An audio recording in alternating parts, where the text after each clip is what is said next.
तक हाथी ने सारे कुटुंब और कबीले वालों को बुलाया था, कोई नहीं आया। अब हाथी जल में जाते से ही भगवान को पुकारने लगा। जब भगवान को पुकारने लगा, भगवान आए मेरे चरण को बचाएं। भगवान जब जाने लगे, बैकुंठ से जब मेरे नारायण जा रहे थे, गरुण पर बैठ कर जा रहे थे, उसी समय कैलाश के पास में से मेरे भगवान जब निकले,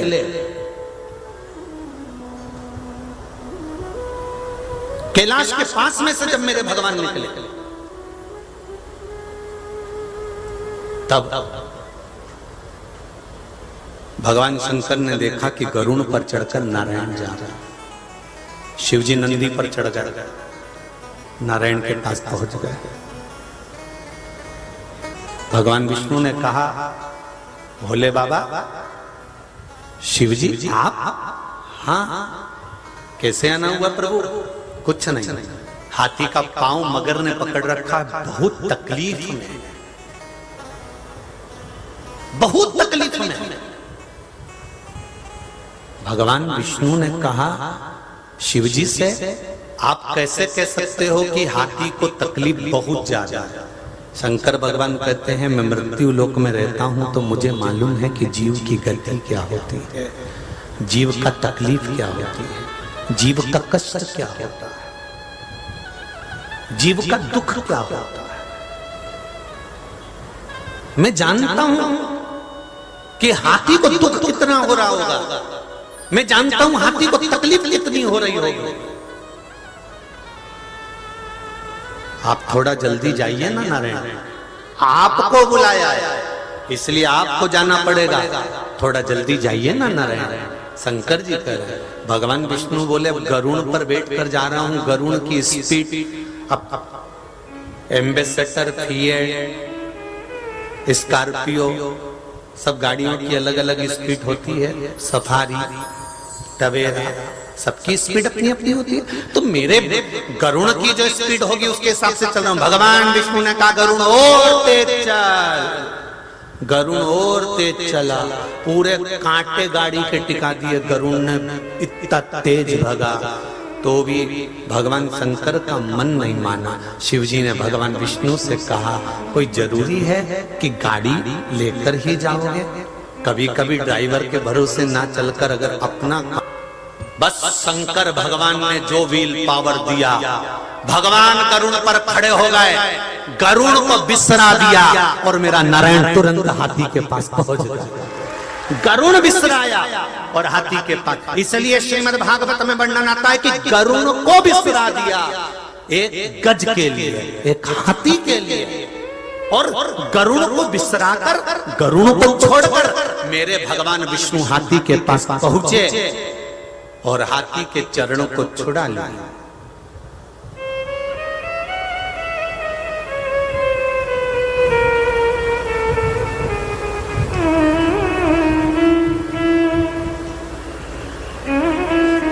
हाथी का चरण छूट गया।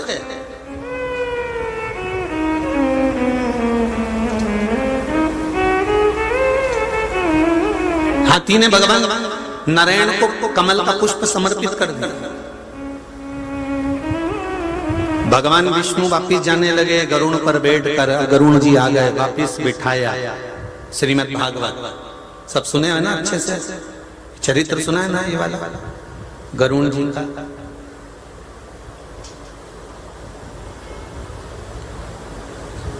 वापिस चल दिए भगवान विष्णु। फिर बीच में कैलाश पड़ गया। गरुड़ और भगवान विष्णु दोनों आपस में बात करते हुए जा रहे थे। तो गरुड़ जी ने कहा, प्रभु एक बात बताओ कि तुम मुझे छोड़कर हाथी का पांव छुड़ाने गए, किसके कहने पर गए थे? भगवान कहते हैं, शंकर जी ने कहा था उसको कष्ट ज्यादा हो रहा है इसलिए मैं दौड़ पड़ा। गरुड़ जी बोले कि प्रभु मैं अच्छे से जानता हूं, जरूर कुछ ना कुछ बात है जो तुमको इतनी तेज स्पीड में भेजा। अगर कथा 1 बजे नहीं चालू होने वाली होती, 2 बजे होती, तो तुम्हारी गाड़ी की स्पीड भी स्लो होती। 2 बजे चालू होगी भी पहुंच जाएंगे, पर तुमने गाड़ी दौड़ाई तो दौड़ाई क्योंकि कुछ ना कुछ कारण है।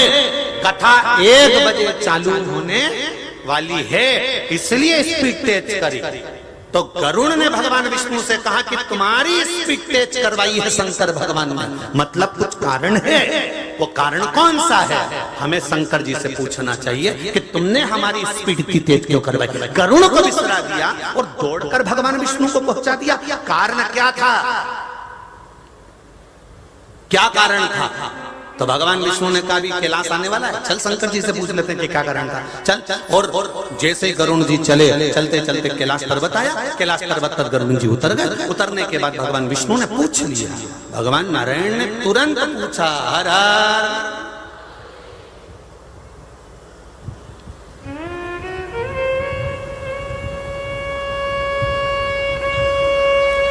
शिव जी मुस्कुरा रहे थे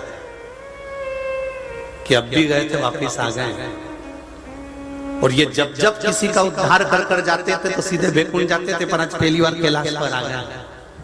श्रीमद् भागवत का बड़ा सुंदर संवाद है गजेंद्र मोक्ष की कथा, आपने कई बार सुनी होगी। हो सकता है शिव महापुराण का थोड़ा सा अंश आपके जीवन में उतर जाए कि मेरे शंकर लीला क्या करते हैं। बस गजेंद्र मोक्ष की कथा से शिव की लीला का गुणगान करना है कि शंकर क्या करते हैं वो देखिए।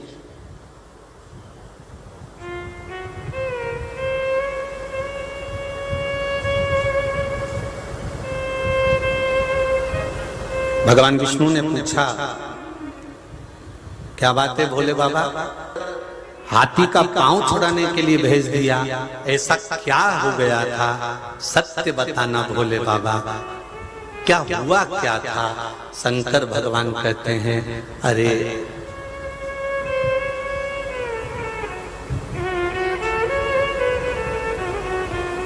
हाथी का पांव तो तुम धीरे धीरे जाकर भी छुड़वा लेते, चल जाते।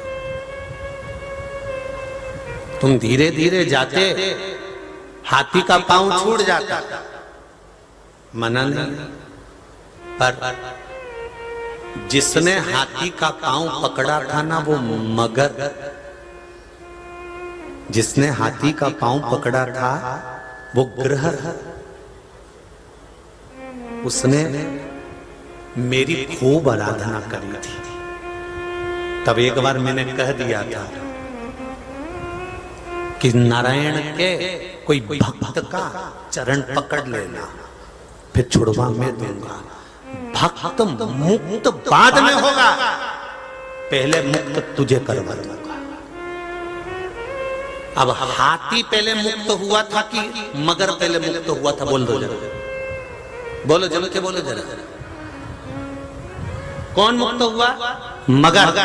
सुदर्शन उठाया भगवान ने और मगर का शीश काट दिया, मगर के प्राण छूटे और मगर शंकर भगवान को धन्यवाद देकर जा रहा है कि मेरा उद्धार को लेकर ये शिव, ये गजेंद्र मोक्ष की कथा।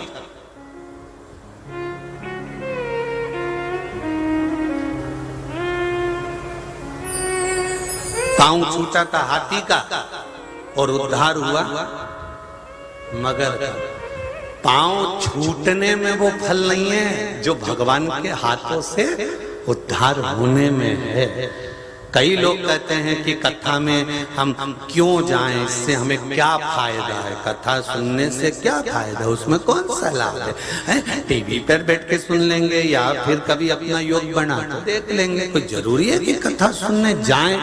कथा सुनने के लिए जाना जरूरी है क्या? हाँ, अगर नगर में हो रही है, गांव में हो रही है और तुम कहीं पास में रहते हो, कुछ किलोमीटर पर भी रह रहे हो, तो एक बार भगवान के चरणों में शिव महापुराण की कथा में जाना जरूरी है।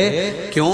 जितने कदम चलकर हम भगवान के चरणों में शिव महापुराण की कथा तक पहुंचेंगे, उतनी पीढ़ी को हम पार कर दिए होंगे। उनको पिंडदान और तर्पण की जरूरत नहीं पड़ेगी, उनका उद्धार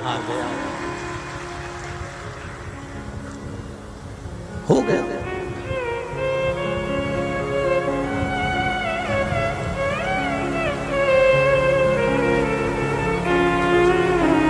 लाखों लोग, लाखों भक्त आप शिव महापुराण की कथा चिंता ना, तेरा क्या होगा काल आया है।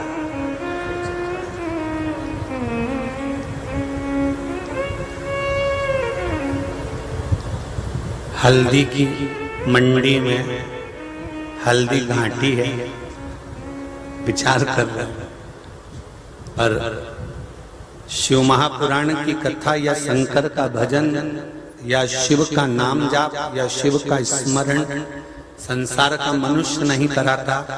हमने पहले भी कहा, सोमानी जी इस कथा को नहीं करवा रहे हैं, प्रदीप मिश्रा इस कथा को नहीं बाच रहा है, और आप इस कथा को नहीं सुन रहे हो। कराने वाला बैद्यनाथ बाबा, बाचने वाला बैद्यनाथ बाबा, सुनने वाला बैद्यनाथ। शंकर भगवान करवा रहे हैं, शंकर भगवान बोल रहे हैं, और शंकर भगवान ही सुन रहे हैं। इससे ज्यादा कुछ नहीं। सामर्थ्यता नहीं अपनी कि अपन करा सकते।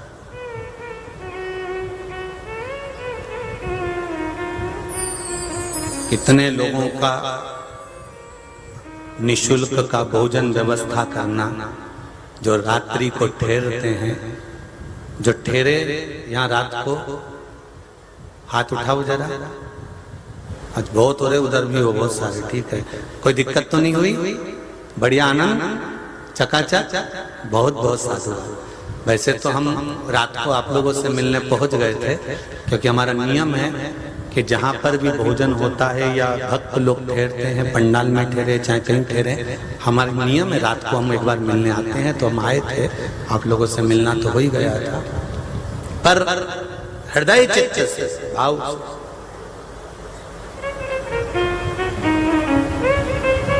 करा शिव रहा भगवान शंकर। दुनिया भर में जब भी शिव महापुराण का भोजन भंडारा चलता है तो कहीं धर्मशाला में या पंडाल इधर उधर होता है, पर पल्ली बैजनाथ में जहां पर आप लोगों के लिए भोजन की व्यवस्था रखी गई थी जजमान परिवार के द्वारा, और सब सेवादारों ने मिलकर जो सेवा करी थी, जहां भोजन कराया जा रहा था वो जगह कोई साधारण नहीं थी। देवाधिदेव महादेव का मंदिर था, जिसमें आप बैठकर प्रसाद पा रहे थे। शिव मंदिर, क्या नाम है इस मंदिर का? बेलवाड़ी, बेलवाड़ी का मंदिर।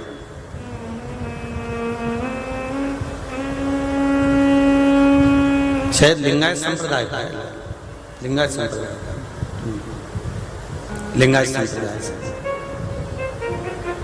जिस भूमि पर बैठकर आप महाप्रसाद खा रहे हैं। और बाबा बैद्यनाथ जी से कहकर जाना कि बाबा बैद्यनाथ बाबा ऐसी कृपा करना। एक बार शिव महापुराण की कथा करली में नहीं, बाबा हर बार बुलाते रहना और कथा सुनाते रहना है। बाबा को कहकर जाना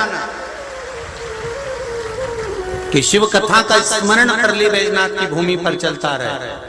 शंकर भगवान की पावन धरा, कंकर शंकर की ये पुण्यमय आनंदमय धरा, जहाँ शिव एक ज्योति के रूप में विराजमान है, जहाँ शंकर एक आनंद के साथ विराजमान है, इसी पावन धरा पर कथा श्रवण करते रहे।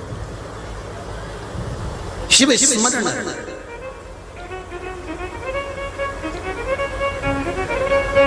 भगवान ने केवल हाथी का उद्धार नहीं करवाया। मेरे शंकर भगवान, मेरे करुणा सागर, मेरे त्रिकालदर्शी, मेरे कैलाशी, मेरे अविनाशी ने उद्धार करवाया तो मगर का पहले कि तू चरण पकड़ लेना भक्त के। मगर का उद्धार पहले इसलिए हुआ क्योंकि उन्होंने भक्त के चरण पकड़ रखे थे, भक्त के चरण पकड़ कर रखे।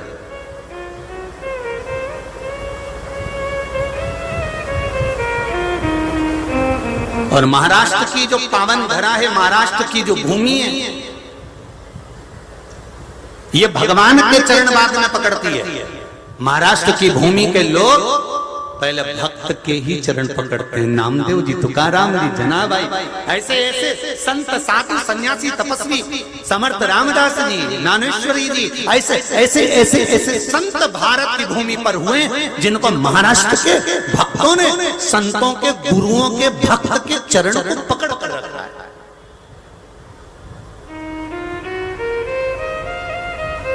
जब संतों के चरण, भक्त के चरण, एक साधारण सा मनुष्य संत साधु गुरुजन भक्त के चरण पकड़ लेता है तो फिर उसका मोक्ष तो निश्चित है, उसकी मुक्ति तो निश्चित है। फिर उसको नहीं सोचो।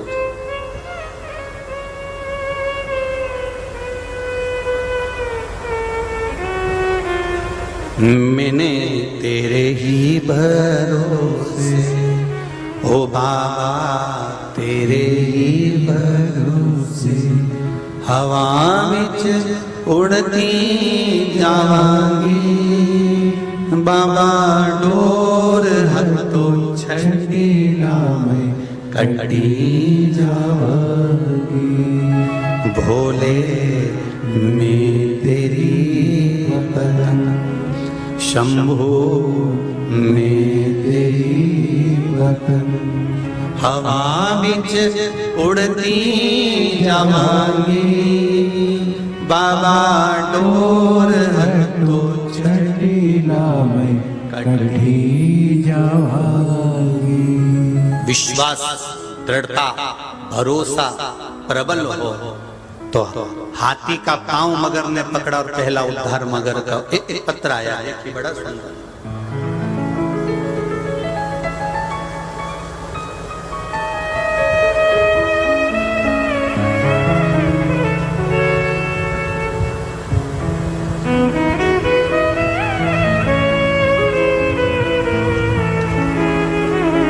साल की बेटी की अगर आवाज चली गई, बोल नहीं पा रही है, सारे बड़े बड़े शहरों के हॉस्पिटल में दिखा लिया उसने, सारी दवाई औषधि दे दी, पर एक औषधि रह गई थी, वो शंकर का विश्वास। और आपसे भी निवेदन है, दुनिया के हाथ जोड़ना मत, हाथ जोड़ना तो देवाधिदेव महादेव के जोड़ना, दिल से कहना तो उससे कहना, और जब उससे कहोगे तो वो सुनेगा। जो अकड़ कर कहते हैं ना, मेरा समय आने दे, मैं दिखाऊंगा मैं क्या हूं, अभी रुक तो जा, तो मेरा समय आएगा तब मैं बताऊंगा मैं क्या हूं, मेरा समय आने दे, मैं बताऊंगा मैं क्या हूं। और एक दिन ऐसे ही बोलता बोलता छाती में दर्द हो गया, हॉस्पिटल ले गए, डॉक्टर ने कह दिया इनका समय आ गया, इनका समय आ गया।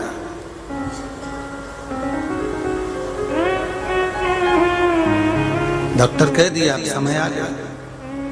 पूरी जिंदगी चिल्लाते रहे कि मेरा समय आने दे, मैं बताऊंगा मैं क्या है। अगर बोलता कि भोलेनाथ एक समय ऐसा देना कि मैं तेरा भजन कर सकूं, भोलेनाथ एक समय ऐसा देना कि मेरे भीतर का अहंकार चले जाए, भोलेनाथ एक समय ऐसा देना कि मैं किसी के आगे हाथ जोड़कर किसी से भिक्षा ना मांगू, मैं कभी किसी से कर्ज ना लूं, बाबा ऐसी कृपा करना कि मेरे भीतर अहंकार ना आए।